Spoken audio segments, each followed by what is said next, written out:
May മാസം 2-ാം തീയതി വിശുദ്ധ അത്തനേഷ്യസ് സഭാപിതാവ്. 3-ാം നൂറ്റാണ്ടിൻ്റെ അന്ത്യഘട്ടത്തിൽ ഈജിപ്തിലെ അലക്സാൻഡ്രിയയിലാണ് അത്തനേഷ്യസ് ജനിച്ചത്. നിക്യ സൂനകദോസ് കഴിഞ്ഞ 3-ാം വർഷം മുതൽ 45 വർഷം അലക്സാൻഡ്രിയയിലെ പത്രിയാക്കീസ് ആയിരുന്നു അത്തനേഷ്യസ്. 17 വർഷവും വിപ്രവാസത്തിലായിരുന്നു. യേശുക്രിസ്തുവിന്റെ ദൈവത്വം അംഗീകരിച്ച നിക്യ സൂനകദോസിലെ വിശ്വാസ പ്രമാണം സർവരാലും സ്വീകൃതമാകുവാൻ ചെയ്ത പരിശ്രമങ്ങളാണ് അദ്ദേഹത്തെ വിപ്രവാസത്തിലേക്ക് നയിച്ചത്.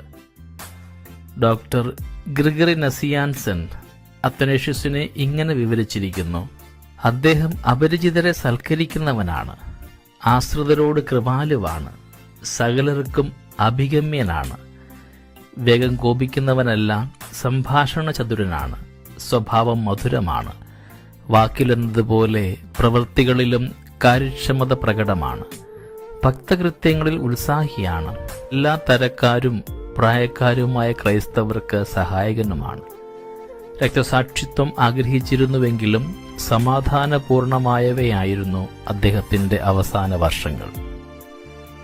AD 325 നിക്യ സൂനകദോസിൽ വെച്ച് അത്തനേഷ്യസിന്റെ പ്രതിഭയും പ്രശസ്തിയും പ്രകാശിതമായി.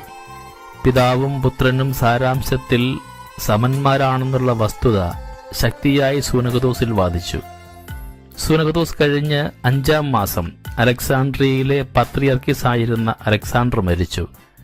ജനങ്ങൾ ഏകസ്വരത്തിൽ ആർപ്പ് വിളിച്ചു: ഞങ്ങൾക്ക് അത്തനേഷ്യസിനെ തരിക, അദ്ദേഹം ഒരു നല്ല മെത്രാനായിരിക്കും.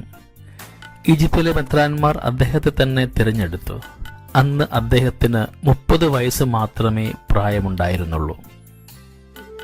ആര്യൻ ഭാഷണ്ഡികൾ ചക്രവർത്തിമാരുടെ അനുഭാവം തേടി അത്തനേഷ്യസിനെ 5 പ്രാവശ്യം നാട് കടത്തി. പല പ്രാവശ്യം അദ്ദേഹത്തെ വധിക്കുവാൻ ഉദ്യമിക്കുകയും ചെയ്തു. ദൈവം അദ്ദേഹത്തെ കാത്തുപരിപാലിച്ചു. അത്തനേഷ്യസിന് ശത്രുക്കളെന്നതുപോലെ തന്നെ മിത്രങ്ങളുമുണ്ടായിരുന്നു. 5 തവണയായി 17 വർഷങ്ങൾ ക്രിസ്തുവിന്റെ ദൈവത്വത്തെക്കുറിച്ച് പഠിപ്പിച്ചതിന്റെ പേരിൽ അത്തനേഷ്യസിന് വിപ്രവാസത്തിൽ കഴിയേണ്ടി വന്നിട്ടുണ്ട്. വിപ്രവാസം കഴിഞ്ഞ് മടങ്ങി വരുമ്പോഴെല്ലാം അലക്സാൻഡ്രിയൻ ജനത അദ്ദേഹത്തിന് രാജകീയ സ്വീകരണമാണ് നൽകിയിരുന്നത്. അക്കാലത്ത് വലിയ ഉത്സവങ്ങൾ വിവരിക്കുമ്പോൾ ജനങ്ങൾ പറഞ്ഞിരുന്നത് അത്തനേഷ്യസിന്റെ സ്വീകരണം പോലെ എന്നാണ്. കത്തോലിക്കരെ പാഷണ്ഡികൾ അന്ന് വിളിച്ചിരുന്നത് അത്തനേഷ്യസ് എന്നായിരുന്നു. അപ്പോസ്തലന്മാർക്ക് ശേഷം ക്രിസ്തുമതത്തിലെ പരിശുദ്ധ സത്യങ്ങൾ നമുക്കായി പഠിപ്പിച്ച മഹാനാണ് അത്തനേഷ്യസ് എന്നത്രേ കാർഡിനൽ ന്യൂമാൻ പറഞ്ഞിട്ടുള്ളത്. അദ്ദേഹത്തിന്റെ ദൈവശാസ്ത്ര ഗ്രന്ഥങ്ങൾ ആര്യൻ പാഷണ്ഡതയുടെ വിവിധ വശങ്ങളെപ്പറ്റിയാണ്. മരുഭൂമിയിലെ വിശുദ്ധ അന്തോനിയുടെ ജീവചരിത്രം തപോജീവിത പ്രചാരണത്തിന് വളരെ ഉപകരിച്ചിട്ടുമുണ്ട്. നാം ഇന്ന് വിശുദ്ധ അത്തനേഷ്യസിനെ ഓർക്കുമ്പോൾ അത്തനേഷ്യസിനെ പോലെ ഈശോയുടെ ദൈവത്വത്തിൽ വിശ്വസിച്ചുകൊണ്ട് നമുക്കും അപേക്ഷിക്കാം: ദൈവപുത്രനായ ഈശോയെ, പാപിയായ എനിക്ക് വേണ്ടി അപേക്ഷിക്കണമേ എന്ന്. ചുറ്റുവട്ടങ്ങളുടെ രോഗബലഹീനതകളെയൊക്കെ സൗഖ്യദായകനായ ഈശോയോട് ചേർത്ത് വച്ച് നമുക്ക് പ്രാർത്ഥിക്കാം. ദൈവം നമ്മളെല്ലാവരെയും സമൃദ്ധമായി അനുഗ്രഹിക്കും.